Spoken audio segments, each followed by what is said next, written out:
Okay నాకు 2:30కి phone 2:30కి phone గ్రూపులు అయితే ఎర్లీగా పెట్టి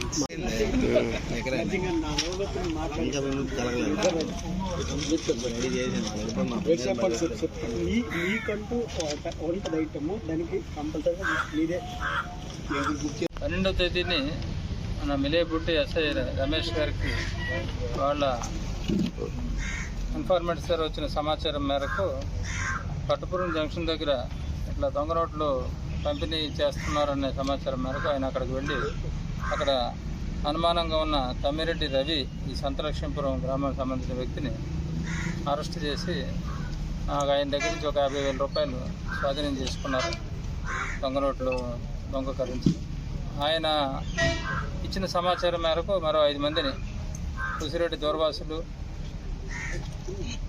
పలాస మండలమైన పెదంచల విలేజ్, అలాగే తమ్మిరెడ్డి ఢిల్లీరావు, దాసరి కుమారస్వామి, దాసరి రవికుమార్ అనే ఈ మిరేపుటి వాళ్ళు, అలాగే దుమ్ము ధర్మారావు అని చెప్పేసి అతని కూతురు సంబంధించిన ఆయన, వీళ్ళందరినీ కూడా అరెస్ట్ చేసి మొత్తంగా 57 లక్షల రూపాయలు దొంగ కరెన్సీని స్వాధీనం చేసుకొని ఆ కరెన్సీ తయారు చేయడానికి ఉపయోగించిన సామగ్రి, కలర్స్, జెరాక్స్ మిషన్, ప్రింటర్ ఇట్లాంటివన్నీ స్వాధీనం చేసుకున్నారు.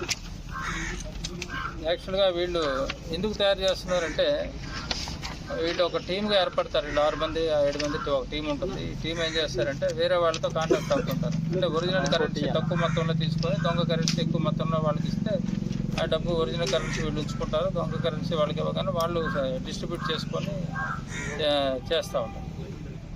ఆ విధంగా చేయటం కోసం అని చెప్పి వీళ్ళకి ఒక ఆఫరు వేరే వ్యక్తి ఇవ్వడం జరిగింది. ఒక 5 లక్షల రూపాయలు మీకు ఒరిజినల్ నోట్లు ఇస్తాము, 25 లక్షల రూపాయలు దొంగ నోట్లు ఇవ్వడం కోసమని ఒప్పందం జరిగింది. దానిలో భాగంగా వీళ్ళు తయారు చేసి ఇంకా డిస్ట్రిబ్యూట్ చేయడానికి సిద్ధంగా ఉన్నారు. ఇది మెయిన్వైల్ మనకి సమాచారం వచ్చి మనం వీళ్ళని పట్టుకోవడం జరిగింది.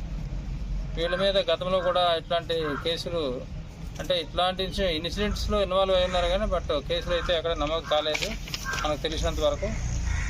గతంలో ఈ దూర్వాసుల మీద మర్డర్ కేసు ఒకటి ఉంది కాశీపుత్తూరు పోలీస్ స్టేషన్లో, అలాగే ధర్మారావు అనే వదసుపుత్రానికి సంబంధించి దొంగతనం కేసులు కూడా నమోదై ఉన్నాయి.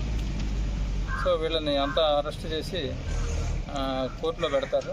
అయితే ఈ దొంగ రోడ్లు పట్టుకొని వీళ్ళని అరెస్ట్ చేసినందుకు గాను inspector Ramarao and SI Ramesh and వారి సిబ్బందిని కూడా అభినందిస్తున్నారు. అది ఇప్పటి వరకు అయితే మనకి సమాచారం లేదు. దాన్ని ఇన్వెస్టిగేషన్ చేసి అట్లాంటివి ఉన్నట్లయితే వాళ్ళని అరెస్ట్ చేయాల్సి వస్తుంది. అంటే ఇందులో కొంతమందిని కూడా అరెస్ట్ చేయాల్సి ఉంది. ఎందుకంటే మనం వాళ్ళని పేర్లు అవి మనం డిస్క్లోజ్ చేయలేము ఇప్పుడు. అందుకోసం చెప్పి ఇన్వెస్టిగేషన్లో గోప్యత కోసం చెప్పి అవి డిస్క్లోజ్ చేయట్లేదు. ఇంకా వాళ్ళని అరెస్ట్ చేసి ఫర్దర్ ఏమైనా ఉన్నట్టయితే మీకు ఇంటిమేట్ చేస్తాం. సార్ ఇప్పుడు చిన్న సబ్మిషన్